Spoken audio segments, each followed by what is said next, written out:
राधे राधे भक्तों, सभी भक्तगणों को मेरा सादर नमस्कार। आज मैं आपको आषाढ़ मास की योगिनी एकादशी के महात्म्य और कथा के बारे में वर्णन करने जा रही हूँ।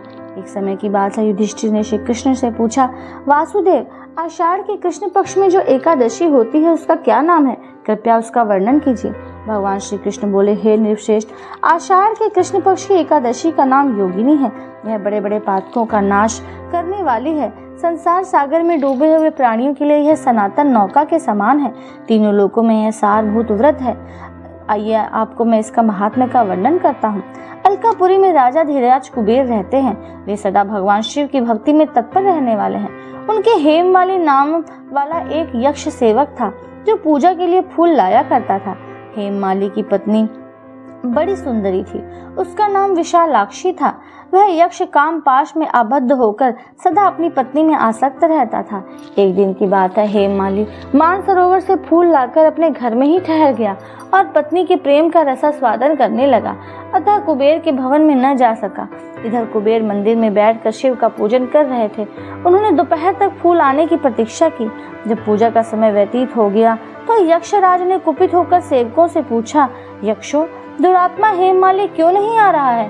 इस बात का पता तो लगाओ। यक्षों ने कहा, राजन, वह तो पत्नी की कामना में आसक्त हो अपनी इच्छा के अनुसार घर में ही रमण कर रहा है। उनकी बात सुनकर कुबेर क्रोध में भर गए और तुरंत ही हेममाली को बुलवाया। देर हुई जानकर हेममाली के नेत्र भय से व्याकुल हो रहे थे। वह आकर कुबेर के सामने खड़ा हुआ। उसे देखकर कुबेर की आंखें क्रोध से लाल हो गईं। वे बोले, ओ पापी, ओ दुष्ट, ओ दुराचारी, तूने भगवान की अवहेलना की है। अतः क्रोध से युक्त हो अपनी उस प्रियतमा से वियुक्त होकर उस स्थान से भ्रष्ट होकर अन्यत्र चला जा। कुबेर के ऐसा कहने पर वह उस स्थान से नीचे गिर गया। उस समय उसके हृदय में महान दुख हो रहा था। कोढ़ों से सारा शरीर पीड़ित था, परंतु शिव पूजा के प्रभाव से उसकी स्मरण शक्ति लुप्त नहीं हुई थी।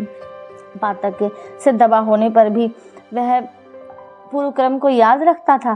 तदंतर इधर उधर घूमता हुआ वह पर्वतों में श्रेष्ठ मेरुगिरी के शिखर पर गया। वहां उसे तपस्या के पुंज मुनिवर मार्कंडेय जी का दर्शन हुआ। पाप कर्मा यक्ष ने दूर से ही मुनि के चरणों में प्रणाम किया।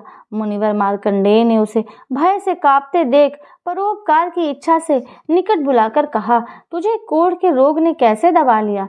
तू क्यों इतना अधिक निंदनीय जान पड़ता है? यक्ष बोला, मुने, मैं कुबेर का अनुचर हूँ। मेरा नाम हेममाली है। मैं प्रतिदिन मानसरोवर से फूल ले आकर शिव पूजा के समय कुबेर को दिया करता था। एक दिन पत्नी सहवास के सुख में फंस जाने के कारण मुझे समय का ज्ञान ही नहीं रहा। अतः राजा धीराज कुबेर ने कुपित होकर मुझे श्राप दे दिया, जिससे मैं कोढ़ से आक्रांत होकर अपनी प्रियतमा से बिछुड़ गया। मुनिश्रेष्ठ, इस समय किसी शुभ कर्म के प्रभाव से मैं आपके निकट आ पहुंचा हूँ। संतों का चित्त स्वभावतः परोपकार में लगा रहता है। यह जानकर मुझ अपराधी को कर्तव्य का उपदेश दीजिए। मार्कंडेय जी ने कहा, तुमने यहाँ सच्ची बात कही है, असत्य भाषण नहीं किया है, इसलिए मैं तुम्हें कल्याणप्रद व्रत का उपदेश करता हूँ। तुम आषाढ़ के कृष्ण पक्ष में योगिनी एकादशी का व्रत करो। इस व्रत के पुण्य से तुम्हारे कोढ़ निश्चय ही दूर हो जाएंगे। भगवान श्री कृष्ण कहते हैं, ऋषि के ये वचन सुनकर हेममाली दंड की भांति मुनि के चरणों में पड़ गया। मुनि ने उसे उठाया। इससे उसको बड़ा हर्ष हुआ। मार्कंडेय जी के उपदेश से उसने योगिनी एकादशी का व्रत किया, जिससे उसके शरीर की कोढ़ दूर हो गई। मुनि के कथनानुसार उस उत्तम व्रत का अनुष्ठान करने पर वह पूर्ण सुखी हो गया। हे नृपश्रेष्ठ, यह योगिनी का व्रत ऐसा ही बताया गया है। जो 88,000 ब्राह्मणों को भोजन कराता है, उसके समान ही फल उस मनुष्य को भी मिलता है जो योगिनी एकादशी का व्रत करता है। योगिनी महान पापों को शांत करने वाली और महान पुण्य फल प्रदान करने वाली है। इसके पढ़ने और सुनने से मनुष्य सब पापों से मुक्त हो जाता है। इस प्रकार से युधिष्ठिर को श्री कृष्ण ने आषाढ़ के कृष्ण पक्ष की एकादशी की कथा व उसके महात्म्य का वर्णन किया, जिसे मैंने आपके लिए वर्णन किया है। इसे आप लोग श्रवण करिए। जितना अधिक से अधिक से आप श्रवण करेंगे, इसको मनन करेंगे, आपको उतने ही अधिक से अधिक लाभों की प्राप्ति होगी। मेरे अगले वीडियो तक आने के लिए नमस्कार। राधे राधे।